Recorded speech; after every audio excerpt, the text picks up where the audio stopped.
Welcome to Inside Tulsa Athletics. On our show today, we'll feature our sports medicine team of our 5 certified athletic trainers and our support group, Advanced Orthopedics. We'll have Darren Lunow from Advanced Orthopedics to talk about their services for student athletes. We'll also have Mick Wilson talk about our game day security for all of our schools and our patrons as they enter our stadiums. We'll be right back with Steve Friebus, Director of Sports Medicine.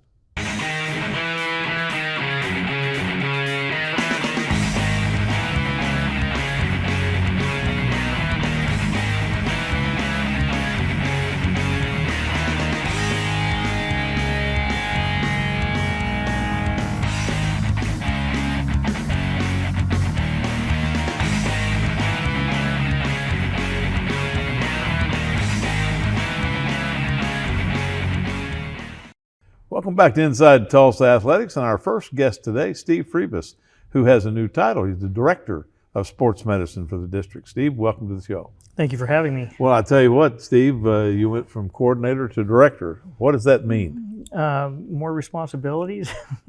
I think it's a recognition of what, I won't say I do, but what athletic trainers do and the involvement that we have in the district. It's not just a little isolated, compartmentalized thing, that how much we interact with different departments throughout the district and on safety issues. It's not just with the athletes, but from inclement weather to emergency action plans to nutrition to hydration. There's so many things that we have to deal with, and so we can't do it with it just on our own. We have to work with campus police. We have to work with health services.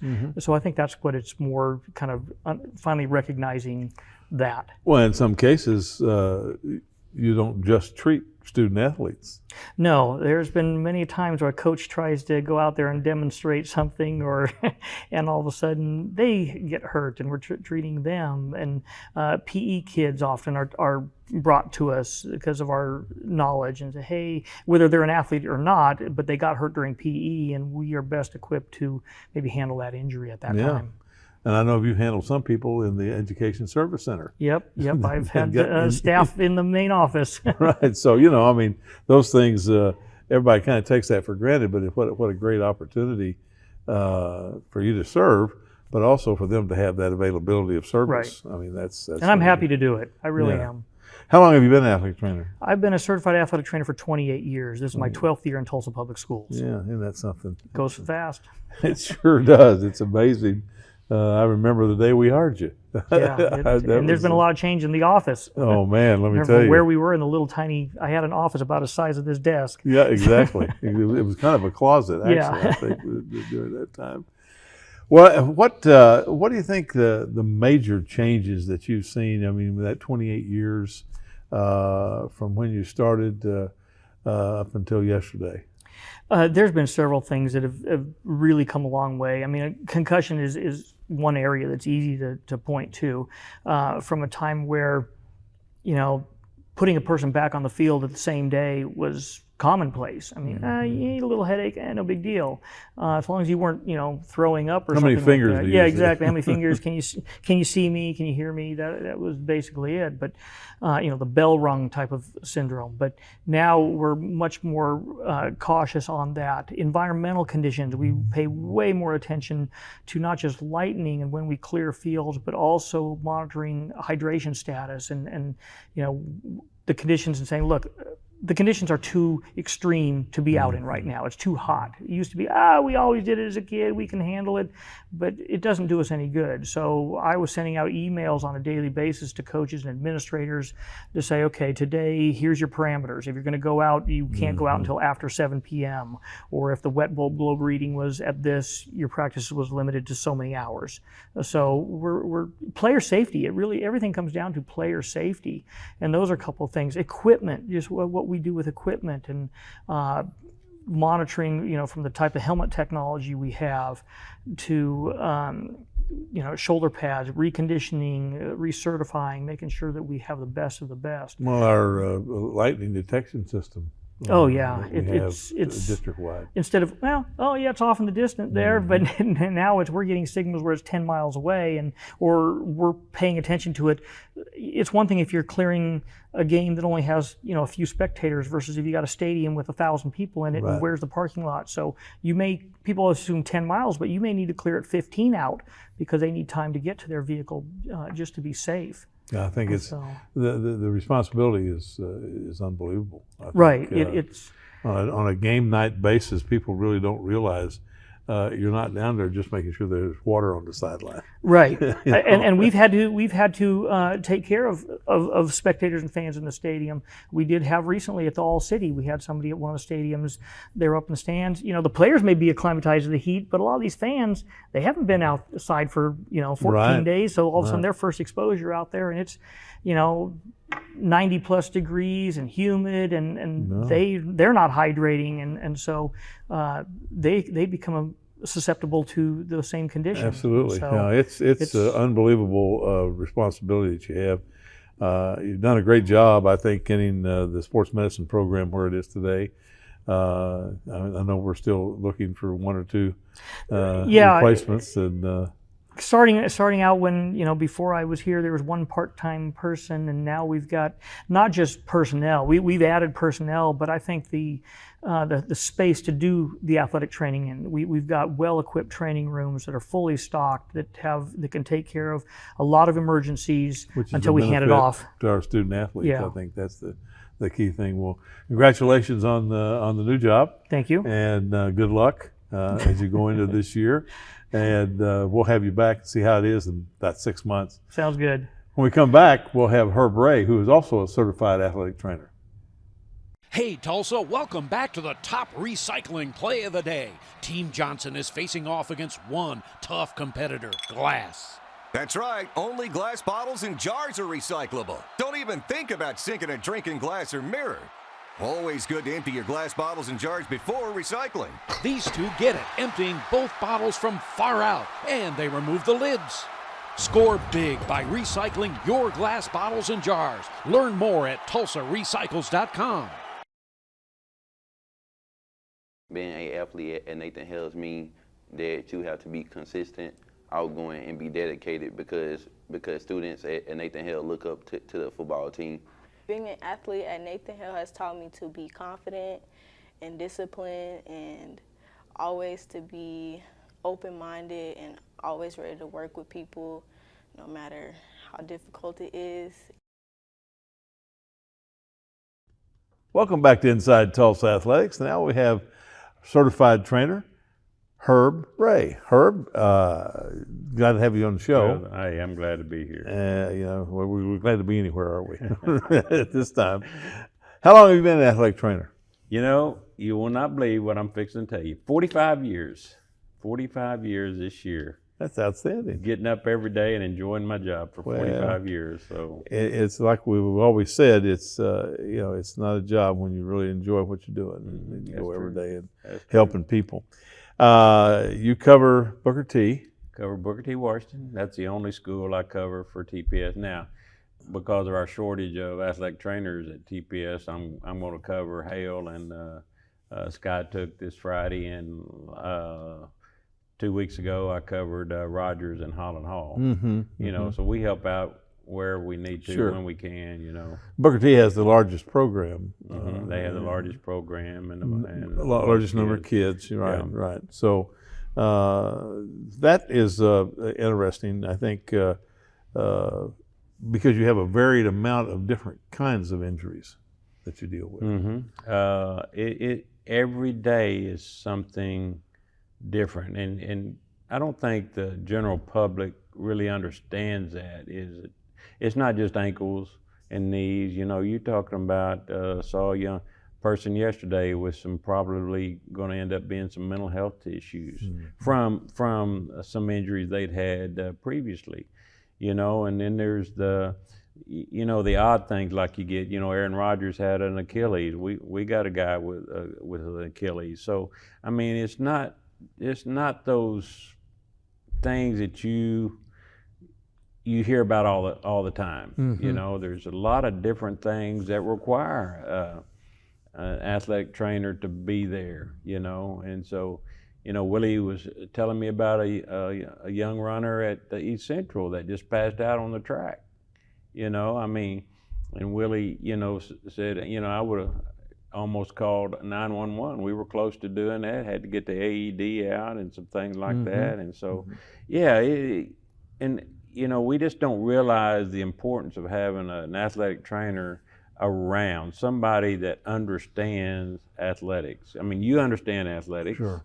you know, but we understand athletics from a different standpoint, and there's not a lot of people that can, on an athletic staff, that can do what we do. Well, the onus, I think the onus that's placed on the athletic trainer is even greater today than it was 15 years ago, I think, because in a lot of cases, that may be the only medical person that student athlete ever sees, Exactly. you know, in their career and so on.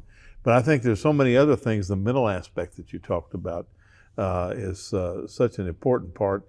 You know, having gone through 2 knee replacements and a hip replacement, the positive attitude that an athletic trainer, a therapist, whoever, can place on rehab will get that student athlete back quicker. You know, if they feel comfortable coming to the trainer and knowing that what you're telling them is going to make them better. Yeah, and you know, Gil, we care about the kids. You know, coaches, I think in the old days with we got an athletic trainer, they're going to keep kids out, we can't win. No, I want to win just as bad as the coach does, but Absolutely. I have to do my job in a safe manner so I can help the team. Absolutely. You know, I've had previous coaches tell me that, you know, you can't win with the best unless you have the best players on the field. And so sometimes I have to hold them so they can be the best player on the field when they when you need them. I had one rule when I was dealing with trainers. If the trainer says he's out, he's out. On 3rd and 1, I'm not going to ask the trainer what to run.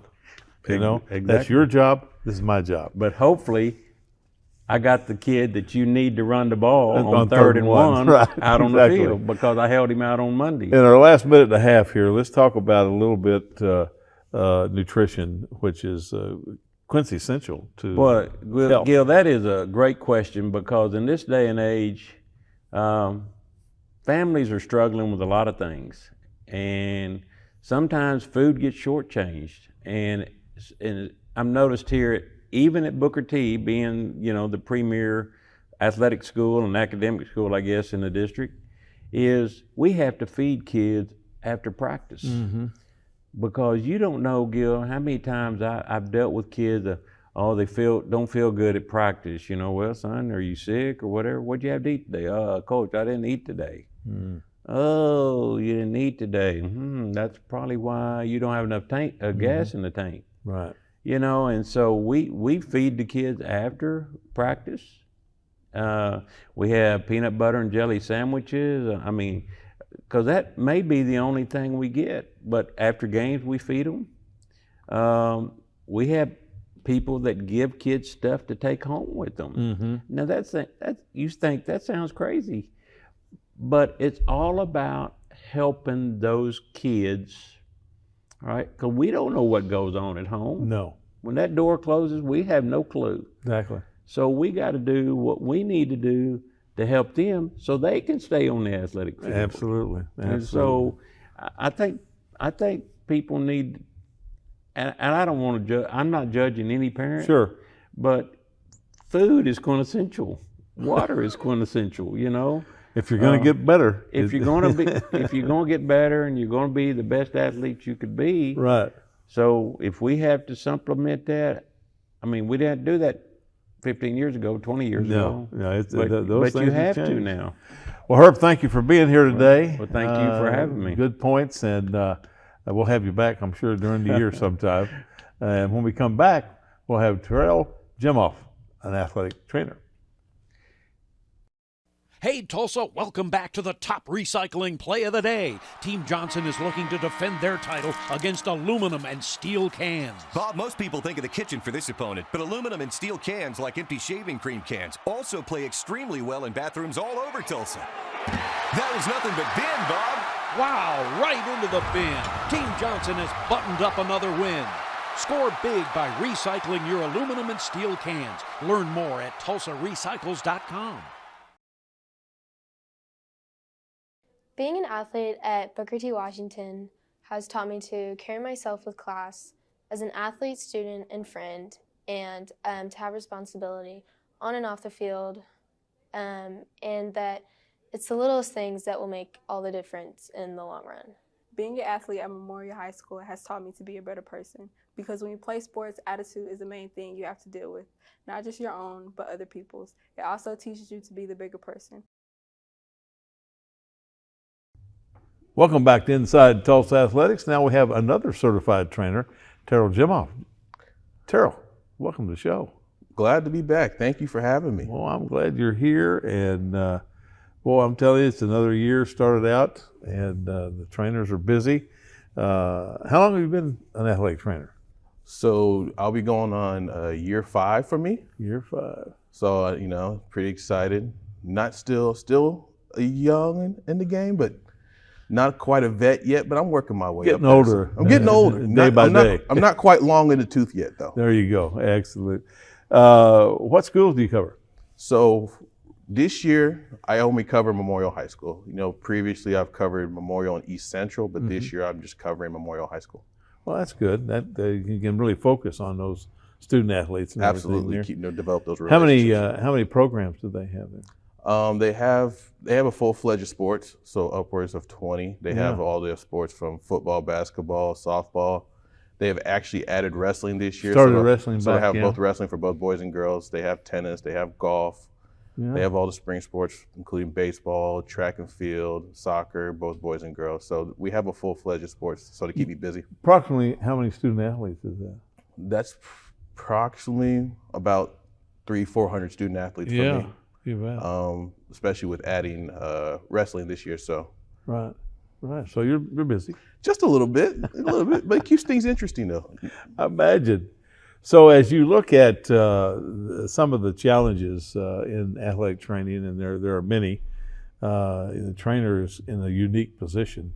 Yes, sir. You're not the coach, and you're not a parent, and so you have an opportunity to interact with the students sometimes on a little bit different level, I think, which is good.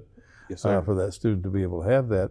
But what are some of the challenges you see in athletic training with your student athletes?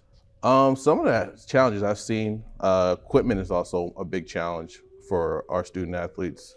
Some of us, whether it's like, for example, like baseball. Baseball is a sport that's pretty expensive. Like baseball bats are upwards of $200-300 from a Louisville Swagger to a D. Marney bat. Mm-hmm. So gloves, a Rawlings glove is about $150. Cleats, whether it's football, whether it's track and field, cross country, these are all not like easy expenses to attain for some of our kids. So it makes it difficult for some of our kids to compete.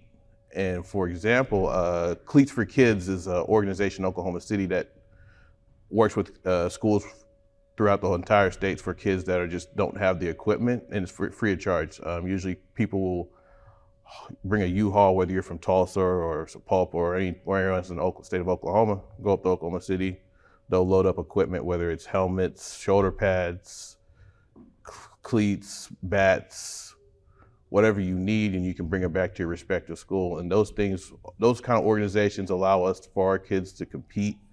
Also, like, we get coupons from Dick's Sporting Goods. Our coaches will get yearly coupons that will help with purchasing softballs, baseballs, cleats, uniforms, stuff like that. So the point of all this is, at the end of the day, we want our kids to have the best equipment to not only compete and also be safe, because if you don't have the right equipment, it can go from a minor injury to a severe injury. So we want to prevent those things that happen. Well, equipment is quintessential, I think, to have good equipment. And that's one of the emphasis we tried to place when we were there, and I know that Mick has done the same thing, is to make sure that we have in place those opportunities. What people don't realize is the inflation that has caused over the years. The first year I coached was 1969. Helmets were $19.95 for a helmet, and it cost $3 to get it reconditioned. And those prices just ain't a the little bit different. Just a little today. bit. You know, the good helmets were $300 to $350. You know, and we were fortunate to be able to get the diagnostic helmets, you know, from Rydell and so on. But those prices continue to go up. Shoulder pads, shoes, uniforms, everything is there. All those have gone. It's difficult. So, what are some of the other things that you notice? Some of the other stuff I've noticed besides equipment, also things of like mental health. Like obviously, like we live in a day and age like social media is more prevalent in our kids now than it was 10, 15 years ago. Kids nowadays live on social media. People, they're influenced by social media.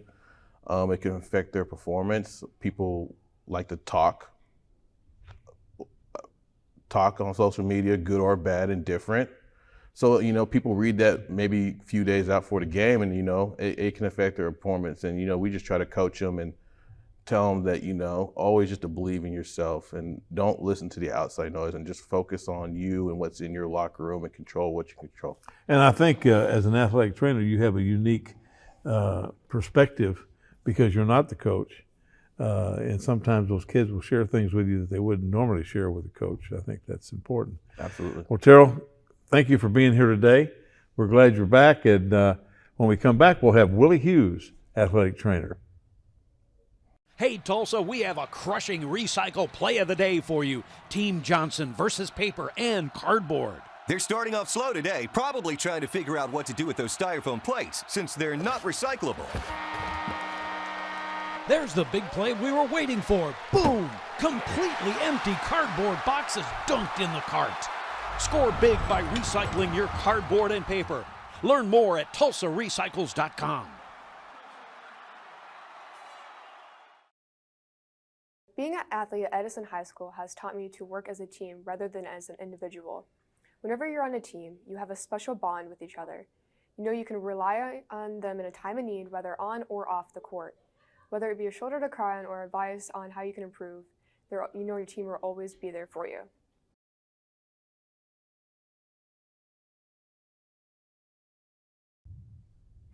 Welcome back to Inside Tulsa Athletics. Now we have Dr. Willie Hughes, a certified athletic trainer, somebody that I have known for years in athletic training and athletics and so on. And Willie, it's glad to have you on the show. Well, thanks for having me. How long have you been in athletic training? I've been nationally certified since 1988 and licensed in the state of Oklahoma about that same amount of time. I've kept my licensure when I worked in Arkansas, so that's been over since 2000, so 23 years. Yeah. So, and then along the way, my career has followed me in the collegiate setting, and some of my stops were at NEO A&M Junior College, Northeastern State in Tahlequah, and University of Central Arkansas. I went there to try to help promote and get a program established with athletic trainers there for train individuals that want to get into athletic training. Mm-hmm. So, been in a career, and then I've been with the district since, and left for a little bit, but come back. I've been since 2005. Mm-hmm. Teacher, and then also contract athletic trainer too. So what schools do you cover here now? Currently, I'm at Nathan Hale. We have 14 sports there. I looked last night to just see how many we have. That's probably about 225 student athletes there. And then if you add the cheerleading in that, that's about another 20. Additionally, I've been assigned East Central High School, and they have 14 sports, and some sports have come back online, so they've grown to 14 this year. Mm-hmm. Golf and cross country, and the addition of women's wrestling. So they have coaches that have come to their building to get those programs. So they've been there, but they have coaches that have that.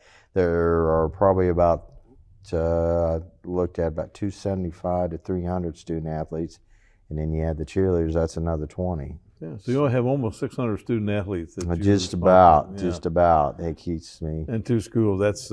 That's interesting. So as we look at athletic training and so on, obviously there are challenges like your colleagues have talked about. What are some of the challenges that you've encountered with athletic training over the years? I think some of the challenges is just medical access. Our student athletes having the ability to get appropriate medical care. If it's either in a rural setting or in an urban setting like in Tulsa, identifying those medical services that are willing to see our student athletes. Also the cost. That can be a really concern for the parents and guardians of these student athletes. People that really want to be involved in our athletic programs and take care of them. Transportation can be an issue for some because of the cost. And so I see that. With medical costs and everything, insurance, that's an issue. So them being able to go to certain medical facilities or services can be cumbersome to the families with that. Having athletic trainers at our sites in the 9 high schools helps defray that cost, being able to look at being able to evaluate, treat, rehab, even just prevention, coming in and saying, hey, you know, this is something we need to look at. And so that has helped. Since coming on full staff in January, one of the things I worked with Steve and the team is identifying medical services and doctors that are geographically throughout our district and getting that just as a referral system for us. And it's a growing document, identifying those individuals to take care of our student athletes. So we've been able to do that a little bit. I know one of the emphases that we really wanted to place when we started increasing the number of certified athletic trainers was that in so many cases, and you alluded to this, the only medical kind of person that a lot of our students see is the athletic trainer. They don't have a family doctor or a pediatrician or orthopedic doctor to deal with it. So when they see you, you're gonna be the medical outlet. We may be the first ones to identify conditions that they may have not had, injuries that they've sustained along their way, and so we try to address that. A lot of them use the urgent care. So they, as you say, they do not have a working relationship with a doctor or a team physician that may be on our sidelines Friday nights that we can direct those young men and women to.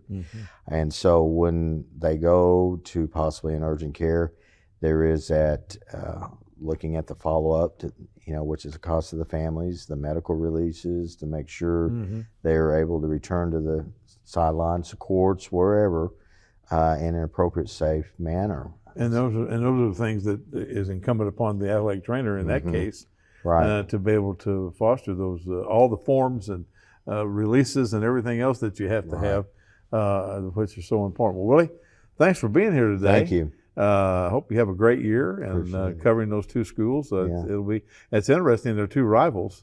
So you kind of stay in the middle? Well, I had East Central and Hale last week. Oh, there you go. Well, thanks for being here. Thank you. And when we come back, we'll have Michael Goedecke.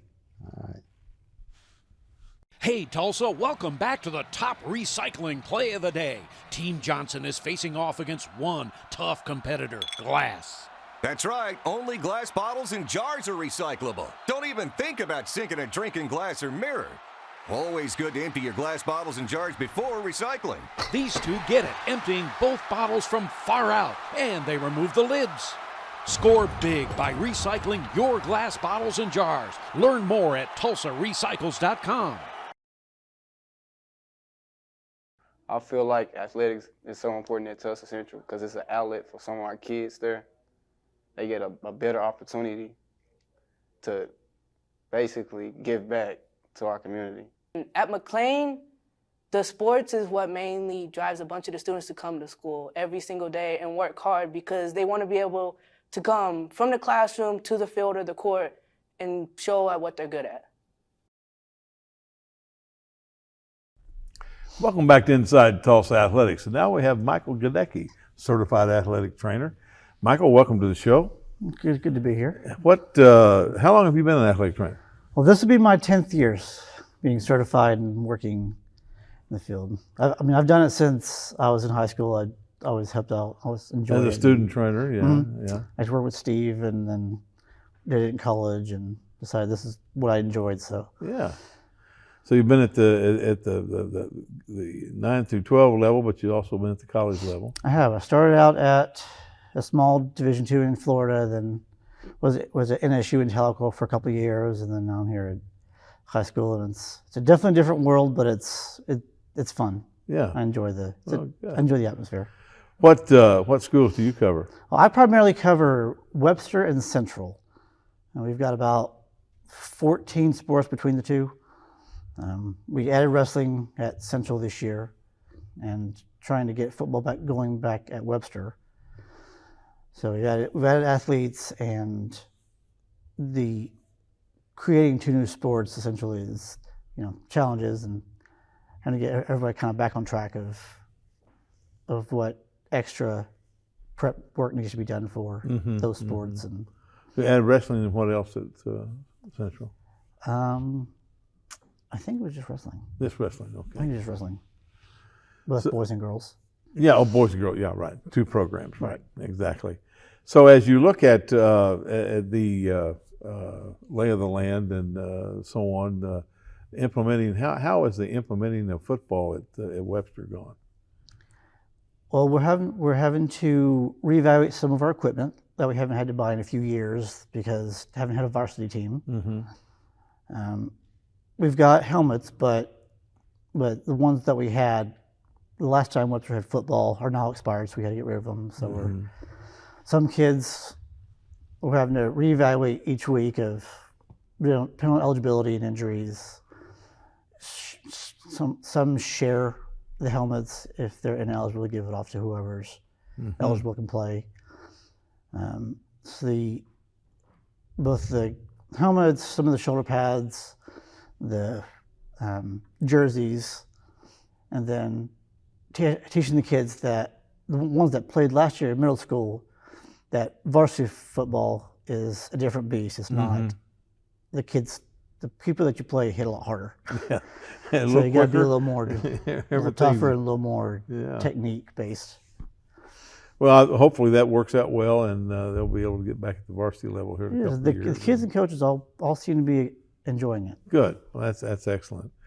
So as you look at the challenges that we're talking with your colleagues about today, tell us what you think some of the challenges are that you face in athletic training. Well, some of the ones I've definitely noticed just being around is everybody has a cell phone now. Everybody has a smartphone, and anymore, I mean, when I was in high school, I was lucky to have a cell phone. It was just one of those little flip phones that, because late nights for football, so I could call mom and dad to come get me. Right.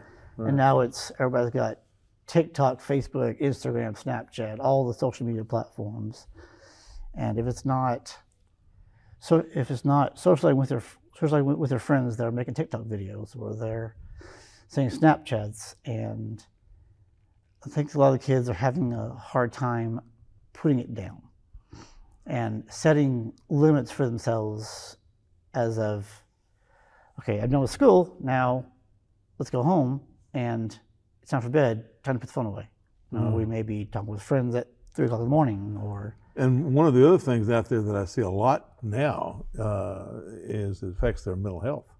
It does. It's a lot of the videos, a lot of the kids, it seems their emotional well-being is tied to how many likes they have or how many followers they have on a certain platform. Or if any of their school friends saw a TikTok video they made, if they liked it, if their comments. Well, and you're in a unique position because sometimes you probably are privy to information that the coach will not be privy to. I am. Hear things in the training room and everything that the kids wouldn't say that in front of a coach, but that gives you a really unique opportunity to help kids. Yes, the training room it's one of the nice places that the kids seem to feel more comfortable just being themselves. Mm-hmm. And I was taught early on that the training room should be a non-judgment place. And if they can't trust you to not be their friend, but be a confidant and be someone they can trust with their help, with their well-being, Mm-hmm. I mean, they're not going to tell you if they're hurt or Right. if something's going on that they're struggling with. And they won't trust your rehab that you're trying to put them through Right. and everything If you can't else. trust them with the small stuff, then how are you expecting them to trust you The big with the stuff. big stuff that are really could be issues?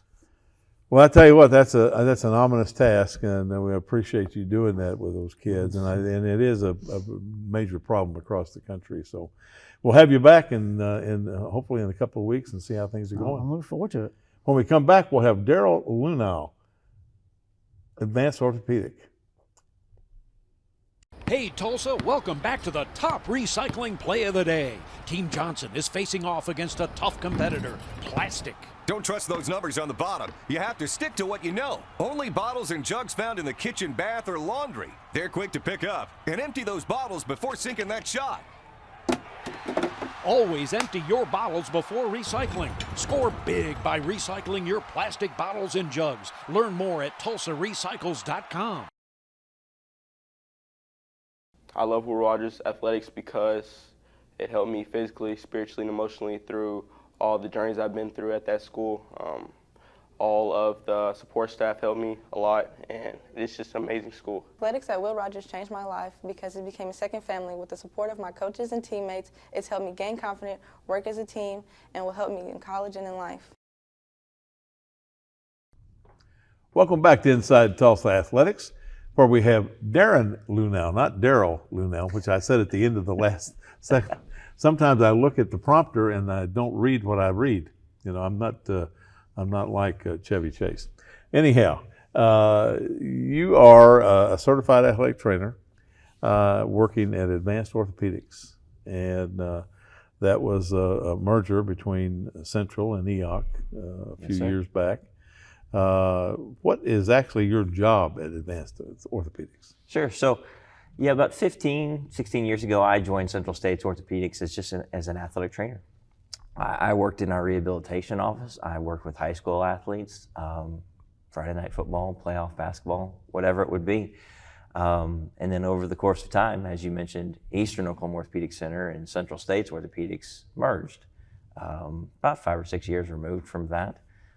So you take two absolutely outstanding orthopedic, workers' compensation, physical therapy, and sports medicine practices. You put them together, and it really became a better together situation for everyone.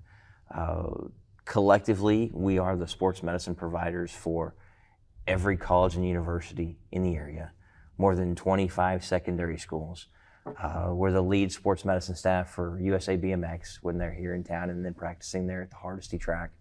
But my specific day-to-day is kind of broken up into 3 places in 3 different directions. I oversee the staffing for all the events that we work through. So that's about 300 varsity football games, maybe 100 or so varsity basketball games, everything we do with Hardesty track and BMX. And then we'll always have something, a national soccer tournament that comes in, or we'll help local soccer clubs, or it's amazing what we kind of find ourselves doing. We get to partner with USA Gymnastics when they come in to Tulsa and work at the Civic Center. So staffing predominantly. After that, I'm kind of over all the resources that manage and support that staff, whether that be our marketing efforts in our high schools and our universities, whether that be medical supplies, protocols, whatever that looks like year to year. And then finally, the true heart is a clinician inside of me. I get the paperwork in the morning, but then in the afternoon, I get to spend my afternoons with high school kids around the area. So whether that be on a football field on a Friday night, or down at the State Fair Arena for a state basketball tournament, it's good. I get the mix of both worlds. I get to to have a little admin in the office, and then I get to go hang out with all the kids and coaches in the afternoon. Do you have much involvement? I noticed we've had quite a few professional golf tournaments here in the last 2 years. Do you guys have much involvement with them? I wish. I've got to watch some professional golf, and we've provided some of the services for them. Those entities, when they come in, are looking for physicians on site. They're looking for emergency services on call. A whole host of network that's just beyond, that's greater than just orthopedics. Mm-hmm. But yeah, we get to dabble in that every now and then. Yeah, that's such a big deal, I think, with the rehab center that they pull into the country club or wherever they're playing, for their athletes to participate in. What do you think? So you said a number of schools and colleges, universities. Does that stretch your ability a little bit in covering all those? Great question. And the short answer is that if we were just going for numbers' sake, it absolutely would. We have a fixed amount of resources just like anybody else, and we want to manage that to where we're not stretching, we're not overarching or overextending ourselves. We want it to be where we can do the maximum quality possible. Mm-hmm. So in one case, we may have an athletic trainer that's on a sideline on Friday nights, but also there during the week. We may have a team physician that's there on Friday nights or there during the week. We want to match up our resources with what we can supply as equitable as possible, because we want to do it right. We want to do it to the best of our ability. We want parents, coaches, administrators to have confidence in the services that they're receiving, that they're not only of the utmost quality, but that we're going to be there consistently, day in and day out, always accessible, and there to just help them do what they're called to do. I tell you, that's with all those schools, that's a challenge, I'm sure. So is the clinic open? Say a student athlete that goes down on a Friday night, can they get in on Saturday or Monday or something to see a doc? Absolutely. We're the only area's orthopedic center that has an on-call service for injuries just like that. We are also open Monday through Friday, obviously, but our urgent care is Monday through Friday, 7 a.m. to 7 p.m., and our urgent care on Saturday is 8 a.m. to noon. We are closed on Sunday, but through our on-call service or through our urgent care, we can always take care of kids. We can always take care of parents. We can always take care of patients. So you're open?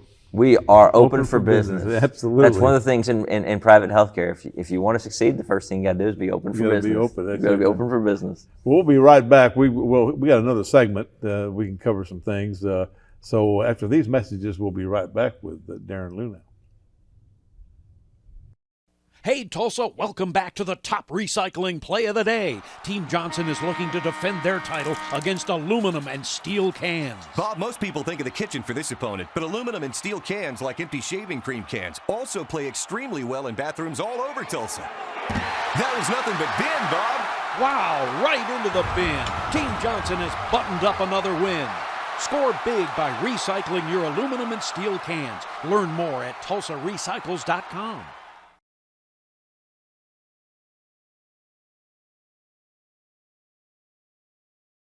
Being an athlete at Edison High School has taught me to work as a team rather than as an individual. Whenever you're on a team, you have a special bond with each other. You know you can rely on them in a time of need, whether on or off the court. Whether it be a shoulder to cry on or advice on how you can improve, you know your team will always be there for you.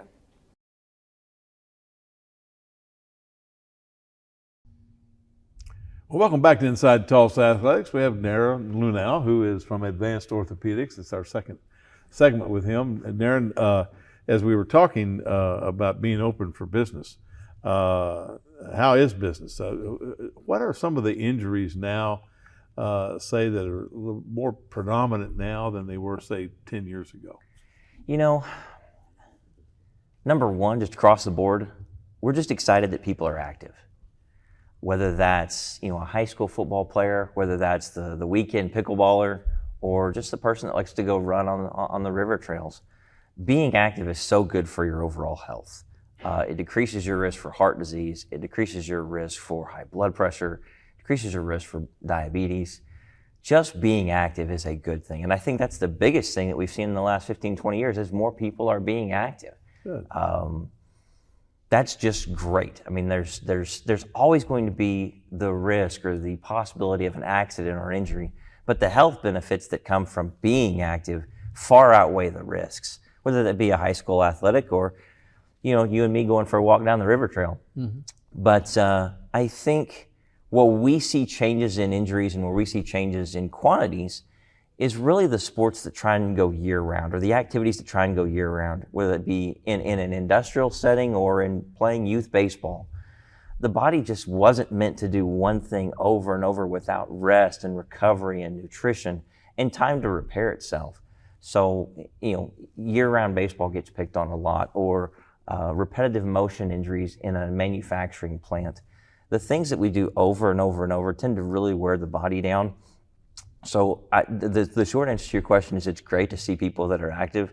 The long answer is find times to mix it up. If you're a runner, play volleyball. If you like playing volleyball, go for a run. Mm-hmm. Grab a bike. Use other parts of your body. Let parts have times off, just like we all need our own, you know, paid time off in our vacations. Exactly. to this beach or to Branson or to San Francisco, whatever. You know, there's been a great deal about that.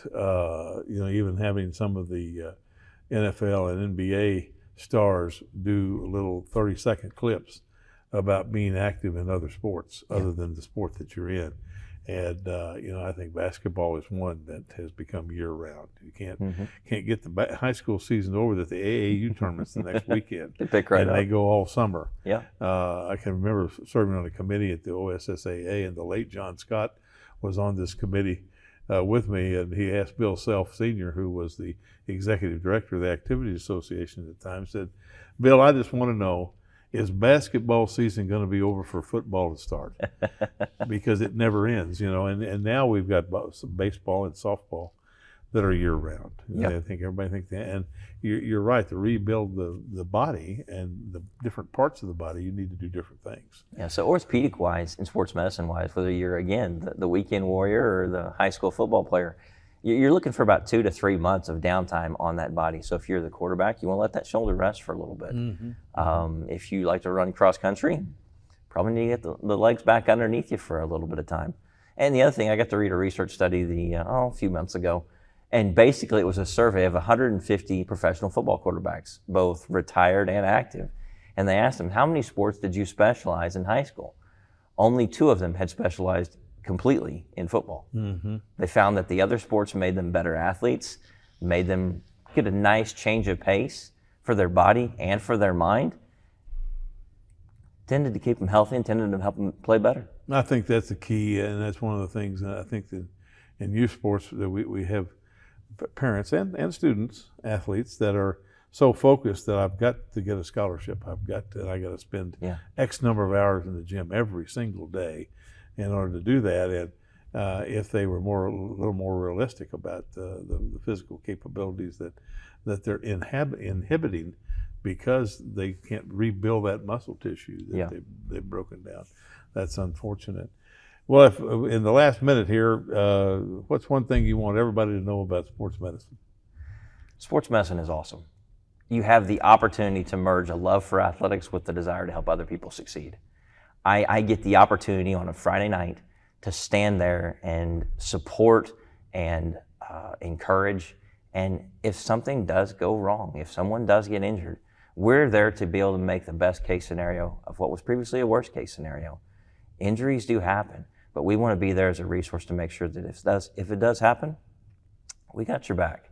We're there to make the outcome get better for you. That's fantastic. You guys do a great job, a great service to the student athletes, and I know that as a former administrator, I certainly appreciated that. So we'll have you back sometime.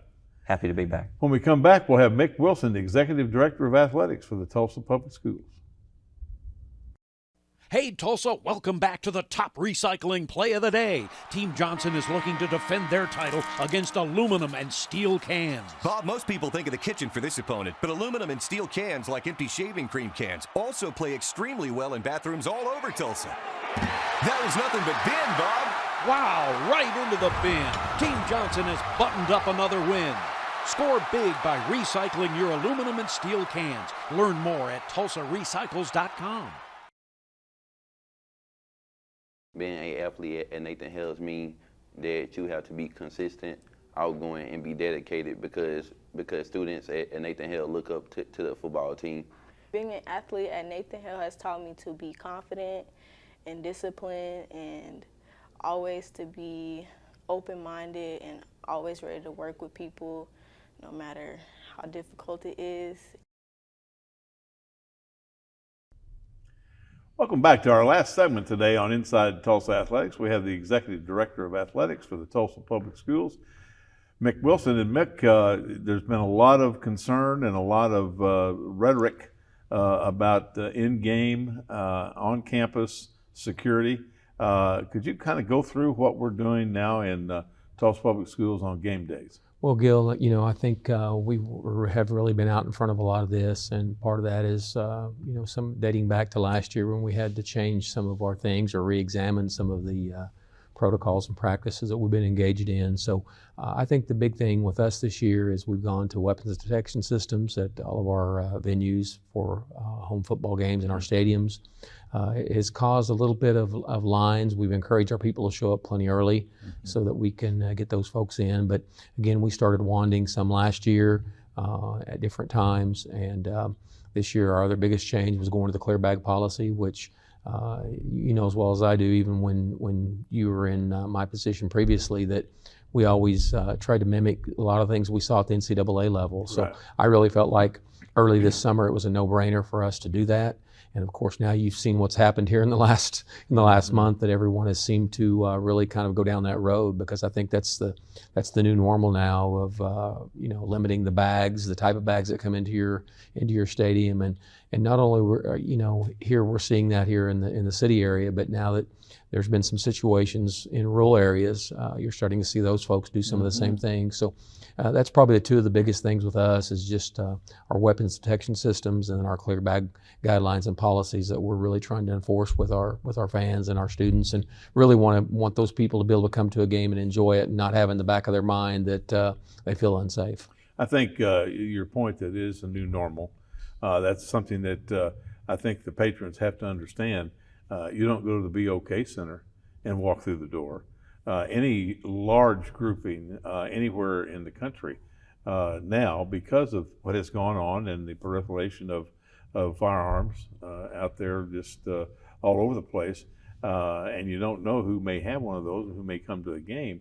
And the health and safety of our student athletes and our coaches and our patrons who come to the games is the quintessential thing that we want to every time that we open those doors. Well, no doubt. And Gil, we go back to when we started collaborating with our folks at the BOK Center. They were we did this with the tournament champions the last couple of years, so it wasn't anything new as far as us and our athletic team. We kind of knew how to maneuver the water, so to speak, and again, they also have weapons detections and things like that. So once we knew we were going to go down that road, then we did some more collaboration with them and started, really getting a lot of their ideas, picking their brain, talking to Evan and Eric and those folks about the way that they handle security measures there at the BOK Center, and of course, just being on standby at the tournament champions and seeing some of those things was really helpful to us as we started moving that into our venues. And so I agree with you. I think we're going to see more of this. I don't think it's something that'll ever go away from this point, Gil. I think it'll be the standard of measure from here forward. I agree. Unfortunately, I think that is correct. And I think that, I think at some point in time, we'll even be looking at that at the lower levels of competition, junior high and youth sports. I read an article last night in Sports Illustrated about officiating and why 70% of the officials only last 3 years.